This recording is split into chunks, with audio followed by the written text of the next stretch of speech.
جلا ہے جسم جہاں دل بھی جل گیا ہوگا، کریدتے ہو جو اب راگ جستجو کیا ہے۔ رگوں میں دوڑتے پھرنے کے ہم نہیں قائل، جب آنکھ سے ہی نہ ٹپکا تو پھر لہو کیا ہے۔ موت کا ایک دن معین ہے، نیند کیوں رات بھر نہیں آتی۔ پوچھتے ہیں وہ کہ غالب کون ہے، کوئی بتلائے کہ ہم بتلائیں کیا۔ نمسکار، آداب، سلام، میں نیلانش رنجن، میں آپ ناظرین سے پھر مخاطب ہوں ایک خاص موضوع کے ساتھ۔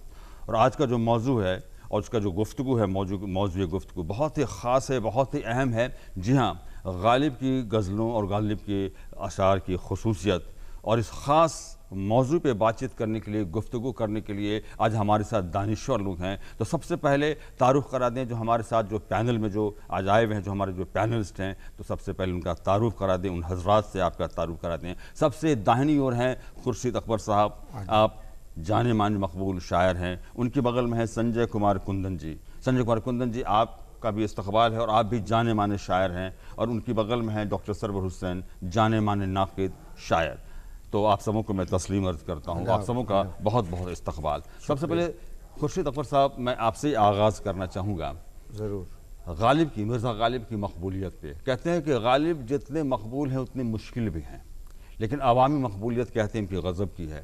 اور اس کو یہ پیمانہ یہ ہے کہ لوگ کہتے ہیں کہ ویسے آدمی جن کا ایک رابطہ نہیں ہو ادب کی دنیا سے، وہ بھی مرزا غالب کو جانتے ہیں اور کہتے ہیں کہ مرزا غالب کی جو مقبولیت لگتا ہے کہ حال کے دنوں کی مقبولیت ہے، لگتا ہے کہ وہ ہمارے آس پاس ہیں، اب ان سے بتیاتے ہوئے ان سے گفتگو کرتے، تو وہ جو مقبولیت ہے اور وہ جو مشکلات ہے، اس کو کیسے آپ دیکھتے ہیں؟ دیکھیں، مقبولیت کے کئی پیمانے ہیں۔ جی، غالب کی مقبولیت تو سرویاپی ہے، وہ ہمارے انٹرنیشنل پوئٹ میں سے ہیں۔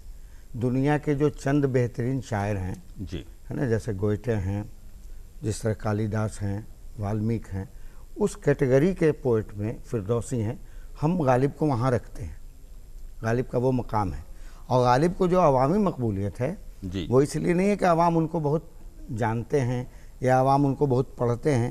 عوام چاہے ان کو پڑھے نہ پڑھے، لیکن غالب کے نام سے ضرور واقف ہے۔ غالب کے نام سے واقف ہے، یہی میں کہہ رہا ہوں۔ ہاں، تو نام کی حد تک تو بہت مقبولیت ہے۔ اور جہاں تک شاعرانہ قد کی بات ہے تو نو ڈاؤٹ اردو میں تو خیر میر کے بعد سب سے بڑا شاعر اگر کہیے، بلکہ کہیں کہیں میر سے زیادہ پلہ بھاری ہے ان کا۔ جہاں پر فکر و فلسفے کی بات ہے، وہاں میر سے بھی آگے نکلتے نظر آتے ہیں۔ پلس جو طرز اظہار ہے غالب کا، جو اسلوب ہے، سٹائل ہے، وہ تو انپیرلل ہے، وہ کسی کے یہاں نہیں ملتا ہے۔ تو جب آپ نے غالب کی مشکل پسندی کی بات کی ہے، تو غالب جہاں ایک طرف بہت سہل ممتنع کے شعر کہتے ہیں کہ عام آدمی بھی سمجھ جائے، ہے نا، ابر کیا چیز ہے، ہوا کیا ہے، جی، اس طرح کے شعر جب وہ کہہ رہا ہو، تم ہی کہو کہ یہ انداز گفتگو کیا ہے، تمہیں کوئی انداز گفتگو ہے نا، ہر ایک بات پہ کہتے ہو تم کہ تو کیا ہے، تم ہی کہو کہ یہ انداز گفتگو۔ جہاں غالب یہ کہہ رہے ہیں، وہاں غالب یہ بھی کہتے ہیں کہ ہے کہاں تمنا کا دوسرا قدم یارب، ہم نے دشت امکان کو ایک نقش پا پایا۔ تو یہاں دشت امکان کو ایک نقش پا میں سمیٹ دینا، یہ غالب کا ہی کمال ہو سکتا ہے۔ یہ معمولی بات نہیں ہے، یہ بہت غیر معمولی شاعرانہ صفت کی بنیاد پر ہی کوئی کر سکتا ہے۔ ایک بات میں جوڑنا چاہوں گا، اس میں ایڈ کرنا چاہوں گا کہ آپ اس سے کتنا متفق ہیں، اور یہ بہت ہی ان کا یہ ذاتی یہ ریمارک رہا ہے جاوید اختر صاحب کا۔ وہ کہتے ہیں کہ 19 سینچری کے یہ سب سے بڑے پوئٹ تھے، صرف ہندوستان میں ہی نہیں، پوری دنیا میں وہ سب سے بڑے پوئٹ۔ دیکھیے، پوری دنیا میں کئی بڑے پوئٹ ہوئے ہیں، ان میں غالب کا بھی ایک نام ہے، رومی کا بھی نام ہے، جامی کا بھی نام ہے، اس میں بہت سے فارسی کے شعراء ہیں، سنسکرت کے والمیک ہیں، آپ کے شیکسپیئر ہیں، کالی داس ہیں، بہت سارے نام آتے ہیں، ٹیگور آتے ہیں، بہت سارے لوگ۔ ایک بات تو ہے کہ 250 سال تقریباً ہو رہے ہیں غالب، لیکن ہاں، اردو میں ان پیرلل ہیں غالب۔ ورلڈ پوئٹری میں تو ہیں ہی ہیں، لیکن اردو میں تو ان پیرلل ہیں۔ جی جی جی۔ اب سنجے کمار کندن صاحب پہ میں آنا چاہوں گا۔ کسی نے کہا کہ the great poetries field thought, یعنی کہ جہاں دل بھی ہو دماغ بھی ہو۔ تو غالب میں ہم دیکھتے ہیں کہ ریزن بھی ہے، لاجک بھی ہے، جذبات بھی ہے، جذبات کے ساتھ ساتھ جو ہے ایک فلسفیکل سینس بھی آتا ہے جو ہے۔ تو ایک وہ جو میں دیکھتا ہوں کہ وہ جو ان کا وہ کہہ لیجئے کہ جو ایک فلک جو ہے، وہ جو یا کینوس کہہ لیجئے، وہ جو پھیلا ہوا بہت نظر آتا ہے۔ تو اس کو کیسے دیکھتے ہیں؟ چونکہ بہت زیادہ انہوں نے لکھا بھی نہیں تھا، ایک ہی ان کا شعر مجموعہ ہے وہ جو دیوان غالب، لیکن پھر بھی وہ اتنے پاپولر ہیں اور اس میں اتنے ویریشنز بھی ہیں. اس کو کیسے دیکھتے ہیں آپ؟ دیکھیے غالب کو جب آپ سمجھتے ہیں کہ غالب کی بڑی دلچسپ شخصیت ہے. غالب بہت ہی ہلکے سے لینے والی چیز ہے ہی نہیں. جی. تو غالب کے اشعار میں جو باتیں آئیں، جیسا کہ ابھی خورشید بھائی نے کہا کہ وہ ایک دم غیر معمولی طور پر بہت ساری چیزیں تھیں، اور دنیا کے بڑے بڑے جو اس وقت کے اور ان کے پہلے کے اور ظاہر ہے کہ ان کے بعد کے بھی جو مشہور شعراء ہوئے ہیں الگ الگ زبان کے، ان میں غالب ایک چمکتے ستارے کی طرح کہیں کھڑے نظر آتے ہیں. تو ہمیں یہ کھوج کرنی ہوگی کہ آخر یہ ساری باتیں جو آپ کہہ رہے ہیں وہ کیسے آئی. اگر ہم غالب کی زندگی کو دیکھتے ہیں جی، اور نہ صرف ان کی جو پوئٹری ہے، شاعری ہے، بلکہ ان کا نثر جو ہے اس کو بھی جب ہم پڑھتے ہیں، ان کے خطوط ہیں جو بہت ہی بہت زیادہ مقبول انہوں نے ایک نیا اسٹائل دیا، ایک نیا اسلوب تھا. پہلے خط ویسے نہیں لکھے جاتے تھے جیسا انہوں نے لکھا. ان کو جب آپ پڑھتے ہیں اور پھر وہ پس منظر دیکھتے ہیں، جو پس منظر بدلاؤ کا پس منظر تھا، چونکہ وہ جو ٹریڈیشن آ رہا تھا اور 1857 کے بعد کا اگر آپ دیکھیے تو وہ پرانی قدریں بھی تھی اور نئی قدریں بہت تیزی سے آ رہی تھیں. تو جب یہ جب ہوتا ہے، جب کہیں بھی عہدوں کا ایک بدلاؤ جب ہوتا ہے، دو عہد ہیں مل رہے ہیں، اس وقت اگر کوئی بہت حساس آدمی ہے اور شاعر ہے اور اس کا مطالعہ بھی بہت ہے، نہ صرف میں کتابوں کی بات کر رہا ہوں بلکہ انسانی مطالعہ جو ہے وہ رشتوں کا بھی اور لوگوں کا بھی، ہر طبقے کے لوگوں سے ان کی ملاقات تھی. اور رشتے تو خیر آپ جانتے ہیں کہ جو رشتے تھے اتنی شدت سے انہوں نے محسوس کیا رشتوں کو، شدت سے سوائے اس کے نہیں، زندگی کو جس طریقے سے محسوس کیا ہے کہ اس میں جب آپ ان کی شاعری کو پڑھتے ہیں، ان کے اشعار پڑھتے ہیں، ان کی غزلوں کو پڑھتے ہیں، کیوں آخر وہ آپ شروع تو ہوتی ہے ایک معشوقہ کی بات پر شروع ہوتی ہے کوئی چیز اور ختم ہوتی ہے جا کے تصوف پر. اور تصوف بھی ایسا کہ اگر آپ دیکھیے بدھ کا ریفلیکشن آپ کو غالب میں ملتا ہے، کیونکہ بدھ نے بھی یہ کہا تھا کہ یہ زندگی جو ہے یہ سوائے تکلیف اور عذاب کے کچھ نہیں ہے. یہ بدھ کا یہ آبزرویشن تھا، آپ جان ہی رہے ہیں. اور یہ کہتے ہیں کیا، قید حیات بندغم اصل میں دونوں ایک ہیں، موت سے پہلے آدمی غم سے نجات پائے کیوں. پھر آپ دیکھیے کہ جو ہندو ریلیجن میں جو ایک ہے کہ آپ جب ایشور کو کھوجنے نکلتے ہیں، یعنی ایک ایسی طاقت کو کھوجنے نکلتے ہیں جو ساری دنیا پر جو راج کر رہا ہے، اور کئی ایک دنیا نہیں بلکہ کتنے بھی یونیورس ہیں، کتنے برہمانڈ ہیں، تو آدمی لاسٹ میں کہتا ہے، آخر میں جا کے بولتا ہے نیتی نیتی نائتی نائتی، یہ بھی انت نہیں ہے. اور ٹھیک اسی طریقے سے میں ایک شعر کوٹ کرتا ہوں غالب کا کہ تھک تھک کے ہر مقام پہ دو چار رہ گئے، جی، تھک تھک کے ہر مقام اور تیرا پتہ نہ پائے تو ناچار کیا کرے. یہ شعر جو ہے یعنی کہ آپ نے بڑی کوشش کی، تلاش کی آپ نے کہ آخر وہ آخری سچ کیا ہے وہ حق کا پردہ جس کو ہم بے پردہ کر دیں اور دیکھ لیں کہ حق کیا ہے. اور آپ کی تلاش آخر میں آپ نے کہا کہ نہیں یہ نہیں، یہ آپ کو جو ہندو ریلیجن ہے اس کا جو لب و لعاب نکلتا ہے وہ یہ ہے. ایک طرف بدھزم ہے، اس کو آپ تلاش کر سکتے ہیں غالب میں.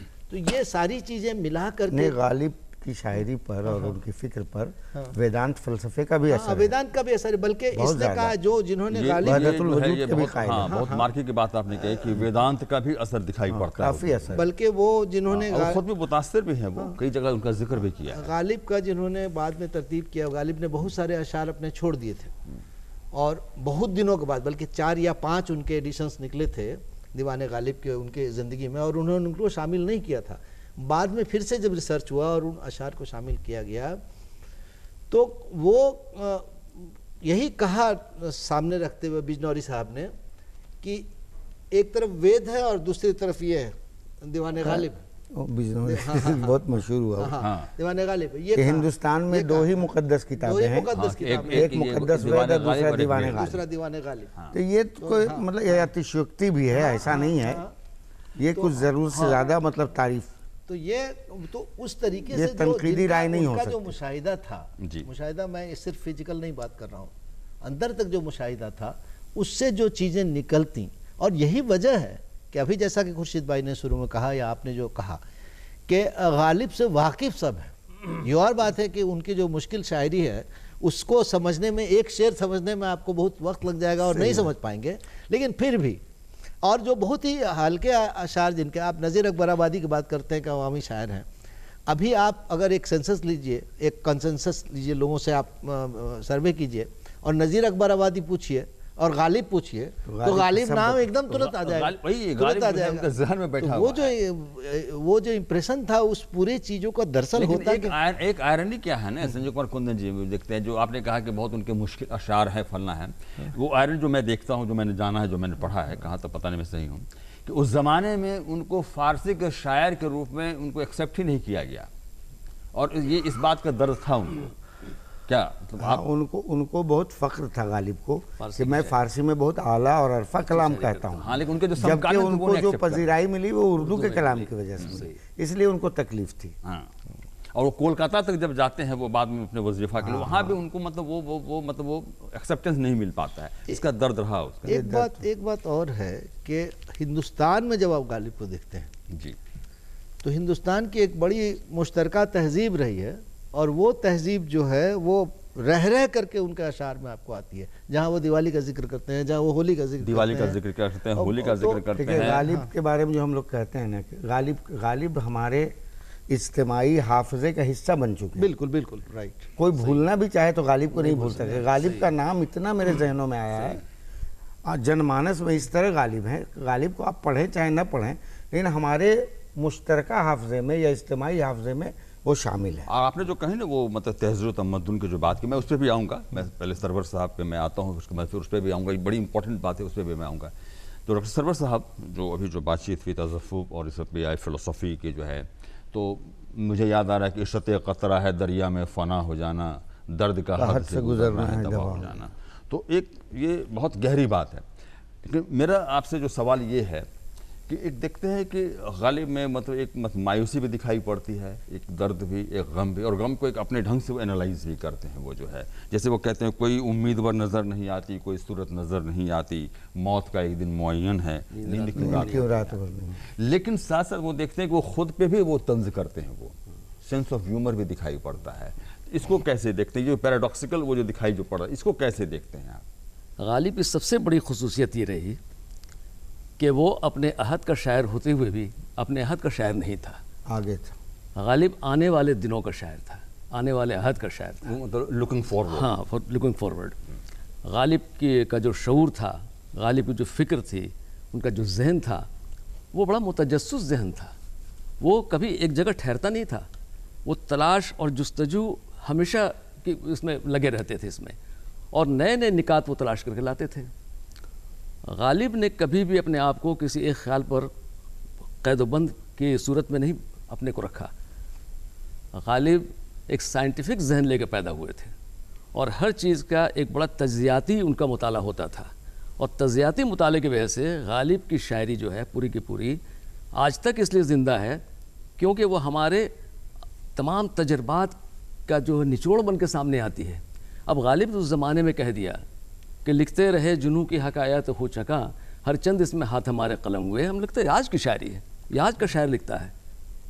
وہ کہتے ہیں کہ گلیوں میں میری ناش کو کھینچے پھرو کہ میں جاں داد اے ہوائے سرے رہ گزار ہوں. آج کا شاعر کہتا ہے، اس طرح کی شاعری آج کا شاعر کرتا ہے. سینسبلٹی. تو یہ جو غالب کی شاعری میں یہ جو تمام چیزیں آ رہی ہیں، یہ ان کو ایک پھر اس کے بعد ان کو خود احساس تھا کہ میں اس 19ویں صدی کا شاعر نہیں ہوں، میں تو اگلی صدی کا شاعر ہوں. اور اسی لیے وہ خود بھی کہتے ہیں ہاں ہوں گرمی نشاط تصور سے نغمہ سنج، میں اندلیب گلشن نافریدہ ہوں. غالب کو خود اس بات کا احساس تھا، اور اسی لیے غالب کی شاعری آج تک زندہ ہے، آج سب سے زیادہ مقبول، کیونکہ ان کی معنویت آج روشن ہو رہی ہے. غالب کی شاعری کی معنویت حالی کے بعد سے روشن ہوتی ہے. حالی نے ان کو سامنے لایا، اور حالی نے ان کی شاعری کے تمام وصف کو روشن کیا ہمارے سامنے. ان سے پہلے ان کے زمانے میں غالب کو سمجھنے والے لوگ کم تھے، کیونکہ غالب کے یہاں جو ہے کلام میں جو گہرائی ہے، ان کی فکر میں جو گہرائی ہے، اس گہرائی تک لوگ نہیں پہنچ پا رہے تھے. ان کے زمانے میں فکر کا جو بنیاد تھی لوگوں کی، وہ تصور پرستی پر مبنی تھی، مثال پسندی پر مبنی تھی. چنانچہ داخلیت اس میں زیادہ تھی. غالب نے داخلیت کے ساتھ خارجیت کو ہم آہنگ کیا، اور تب ان کی شاعری میں ایک نیا آہنگ پیدا ہوا، ایک نیا خیال پیدا ہوا، ایک نئی روش پیدا ہوئی. اور اسی لیے آپ دیکھیں گے کہ ان کے ہاں غم کا بھی پہلو جھلکتا ہے، ان کے ہاں خوشیوں کو نشاط کا پہلو بھی جھلکتا ہے. ان کے ہاں آپ نے جو یہ کہا کہ وہ طنز بھی کرتے ہیں، اس لیے کہ غالب وہ شاعر تھا جو اپنے عہد سے بیزار تھا. غالب خود ایک زمیندار طبقے سے تعلق رکھتے تھے، اور زمیندارانہ سماج بہت ٹوٹ رہا تھا اس وقت. اس کے اندر ایک تضاد پیدا ہو رہا تھا، انتشار پیدا ہو چکا تھا، ٹوٹ رہا تھا. نیا سماج اس کی جگہ لینے کے لیے پر تول رہا تھا. غالب اس کو محسوس کر رہے تھے، اور غالب کو محسوس کرنے کی وجہ سے غالب میر کے سطح پر کھڑے نہیں ہوئے جو ہر وقت روتے دھوتے رہتے تھے. غالب نے زندگی کو کہ اس پہلو نشاط کو بھی تصور کو ذہن میں لایا کہ بھئی اگلا زمانہ ایسے بھی آنے والا ہے جس میں ایک نئی روشنی آئے گی، نئی فکر آئے گی، نیا فلسفہ آئے گا. ہیومن اپروچ کی جو بات ہے مجھے یاد آ رہا ہے کہ بس کے دشوار ہے ہر کام کا آسان ہونا، آدمی کا بھی میسر نہیں انسان ہونا. یہ آج کے زمانے میں لگتا ہے یہ کتنا صحیح کہا. بالکل. اب دیکھیے ان کا ایک شعر ہے. خورشید اکبر صاحب میں آپ پہ یہ آنا چاہوں گا، میں لوٹ کے آپ پہ جو ہے کہ جو انہوں نے جو کہا کہ ایک جو ہے غالب کا جو مطالعہ کرتے ہوئے بتایا کہ وہ سائنٹیفک اور سیکولر اپروچ، ایک سیکولر اپروچ بھی وہ جو دکھائی ایک زبردست ان میں دکھائی پڑتا ہے. اور ایک جو ہم نے جو بات چیت جو کی جو کہ وہ تہذیب اور اسی کو جو بات چیت، تو وہ خود بھی کہتے ہیں جگہ وہ کولکاتہ میں وہ کہتے ہیں سراج الدین نام کے آدمی سے کہ تم کیوں ایسا کیوں بات کرتے ہو، تم ایک ہی عمارت کا تم تاج محل کا ذکر کیوں کرتے ہو، تم لال قلعہ کا ذکر کیوں، تم کیوں کبھی سومناتھ گئے ہو، کبھی تم بنارس گئے ہو. اس طرح کی وہ بات وہ کرتے ہیں، کہتے ہیں کہ تم اس طرح کی بات مت کرو. وہ جو ہے سو یہ جو ہے سو ایک پولیٹکس ہے جہاں کہ بانٹنے کی کوشش کی جا رہی ہے زبان کے نام پر. تو نہیں، غالب کی بہت مشہور مثنوی ہے فارسی میں جی، سومنات خیال کے نام سے، جو بنارس کے مندروں پر بہت خوبصورت مثنوی ہے. چراغ دیر یا اس کو سومنات خیال اردو میں ترجمہ ہوا ہے، چھپا بھی ہے وہ. تو دیکھیں غالب کا جو خمیر تھا وہ سیکولر تھا.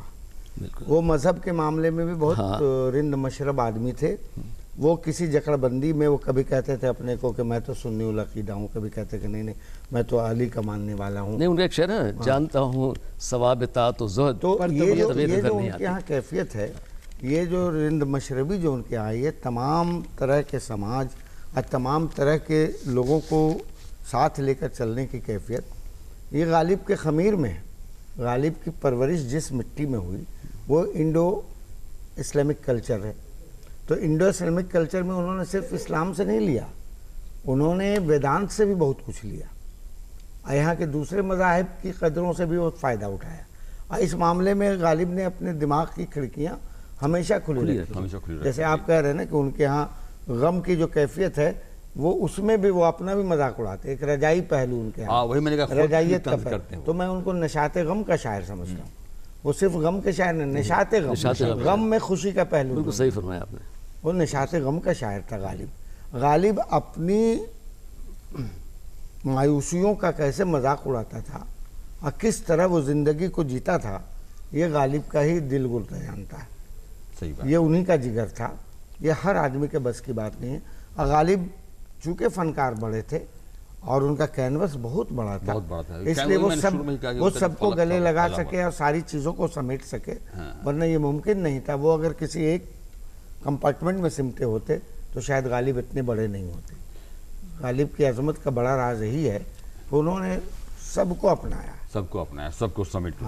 سنجے کمار کندن جی، ایک اور دیکھیے گا کہ غالب میں ان کی جو مطلب جو خصوصیت ان کی پرسنالٹی کا، وہ ٹریڈیشن اور ماڈرنزم کے بیچ بھی وہ خود کو کھینچتے ہوئے پاتے ہیں. یا جس طرح کا جو کہتے ہیں کہ ایمان مجھے روکے ہے، جو کھینچے ہیں مجھے کفر، کعوہ میرے پیچھے ہے کلیسا میرے آگے. یہ بہت امپورٹنٹ شعر ہے. تو ٹریڈیشن اور ماڈرنزم کی اس کو آپ کیسے مطلب دیکھتے ہیں؟ غالب کی خصوصیت جو ہے اس میں کیسے اس کو پاتے ہیں؟ دیکھیں، جیسا انہوں نے ابھی خورشید بھائی نے بھی کہا کہ وہ کسی جکڑن میں نہیں تھے، وہ یہ بھی نہیں تھا کہ وہ اپنے جو مذہب ہے یا باقی چیزیں ہیں اس کو بالکل نہیں مانتے تھے، اور ایسا بھی نہیں تھا کہ وہ منکر تھے، لیکن وہ کسی جکڑن میں نہیں تھے. تو بیک وقت ان کو کعبہ جو ہے وہ روک سکتا تھا اور کلیسا جو ہے وہ کھینچ سکتا تھا، کیونکہ وہ سارے چونکہ انہوں نے اجازت سارے احساسات کو دی تھی، وہ سارے احساسات کو محسوس کر رہے تھے. وہ کہیں پر رک نہیں جاتے تھے. کسی ٹریڈیشنل سوچ جو ہوتی ہے، کوئی روایتی سوچ ان کے اندر تھی نہیں. جیسا آپ نے بھی کہا کہ وہ تو آگے آنے والی، جیسا کہ سرور صاحب نے آگے دیکھنے والے کہ وہ تو آگے آنے والے ایک عہد کے نمائندہ تھے. وہ دراصل وہ مطلب جو جوش ملی آبادی نے اعتراف عزم میں جو لکھا ہے کہ نقیب شاعر فرداں ہوں میں، وہ اپنے بارے میں جو وہ کہتے ہیں کہ لوگ کہتے ہیں کہ میں ہوں شاعر جادو بیاں، صدر مانی داور الفاظ امیر شاعرہ، لاسٹ میں وہ کہتے ہیں کہ میں دراصل اس نقیب ہوں. تو دراصل آنے والے عہد کے نقیب تھے، غالب نقیب تھے آنے والے عہد کے، اسی لیے ان کے لیے وہ ساری چیزیں ہو ہی نہیں سکتی تھی جو آپ کہہ رہے ہیں. وہ سوچ جو تھی ان کی سوچ ٹریڈیشنل سوچ یا رسمی سوچ میں ان کو محدود نہیں کر سکتے ہیں، محدود کرنے والی شخصیت ہی نہیں تھے. ان کا ایک شعر ہے، اس پہ بہت الگ اس کا آیا ہوا ہے، میں چاہوں گا آپ سے اس کا کہ نقص فریادی ہے کس کی شوخی تحریر کا، کاغذی ہے پیرن ہر پے کرتے. میں چاہتا ہوں کہ اس کو آپ ایکسپلین کریں، کیونکہ میں نے دیکھا ہے ہر جگہ الگ الگ ڈھنگ سے بتا رہے ہیں لوگ اس کو. نقش فریادی ہے کس کی شوخی تحریر کا، دراصل یہ شعر وہ دربار میں پہلے لوگ جو کاغذ کے کپڑے پہن کر کے ایران کے دربار میں آیا کرتے تھے، فریادی، ہاں فریادی آتے تھے، اسی کی طرف انہوں نے اشارہ کیا ہے. اور اس کو اشارہ کرتے ہوئے وہ دنیا کی اس حقیقت کو بھی روشن کرتے ہیں اپنے شعر میں کہ نقش فریادی کس کی، میں نے وہ پوچھتے ہیں کہ یہ جو انسانی زندگی ہے اور انسان جو دنیا میں جو انسان آیا ہے، یہ تمام چیزیں یہ کس کا پرتو ہے، یہ کس کا پرتو ہے؟ نقش فریادی کس کی شوخی تحریر کا، یہ کس کی شوخی تحریر ہے کہ یہ ساری چیزیں کاغذی پیرہن ہے. جیسے کاغذی پیرہن تھوڑی دیر کے لیے رہتی ہے، اس کے بعد پھر اتر جاتا ہے، انسان بھی تھوڑے دنوں رہتا ہے دنیا میں، اس کے بعد چلا جاتا ہے. یہ پورے نظام کائنات کے سامنے، ایک نظام حیات کے سامنے ایک سوال کھڑا کیا غالب نے اس شعر میں. جی یہ ان کا نقطہ نظر ہے. تو غالب پہ چرچا، غالب پہ ذکر یوں ہی ہوتا ہی رہ چکی. اس شعر کو حمد کا شعر بھی کہا جاتا ہے. جی، ایشور کی استوتی میں یہ شعر کہا گیا ہے. ہاں، نقش فریادی ہے کس کی شوخی، کہ یہ ایک ایسا حمد کا بھی پہلو ہے. بہت سارے اس میں اللہ کی تعریف بھی ہے. اللہ غالب کا چرچا ہوتا ہی رہے گا، ان کا ذکر ہوتا رہے گا. اور چلتے چلتے اب میں اس گفتگو کو ختم کرنا چاہوں گا گلزار صاحب کی اس خوبصورت نظم کے ساتھ جو انہوں نے لکھا ہے، جہاں پہ آمد و رفت ہوتی تھی ان کی غالب صاحب کی. بلی ماراں کی وہ پیچیدہ دلیلوں کی سی گلیاں، سامنے ٹال کے نکڑ پہ بٹیروں کے قصیدے، گروڑاتی ہوئی پان کی پیکوں کی داد و واہ واہ، چند دروازوں پہ لٹکے ہوئے بوسیدہ سے کچھ ٹاٹ کے پردے، ایک بکری کے میمیانی کی آواز اور دھندلائی ہوئے شام کے بے نور اندھیرے. اسی بے نور اندھیرے سے گلی قاسم سے ایک ترتیب چراغوں کی شروع ہوتی ہے، ایک پرانی سخن کا صفحہ کھلتا ہے. اسد اللہ خان غالب کا پتہ ملتا ہے. کیا بات ہے، واہ. تو امید ہے یہ گفتگو آپ لوگوں کو پسند آئی ہوگی، اور آپ لوگوں کا پھر سے بہت بہت شکریہ یہ آنے کے لیے. یہاں پہ جو ہے آپ لوگوں نے آیا یہاں پہ، تو پھر سے آپ لوگوں کا جو ہے سو بہت بہت شکریہ. بڑی نوازش. آپ کا بھی بہت بہت شکریہ.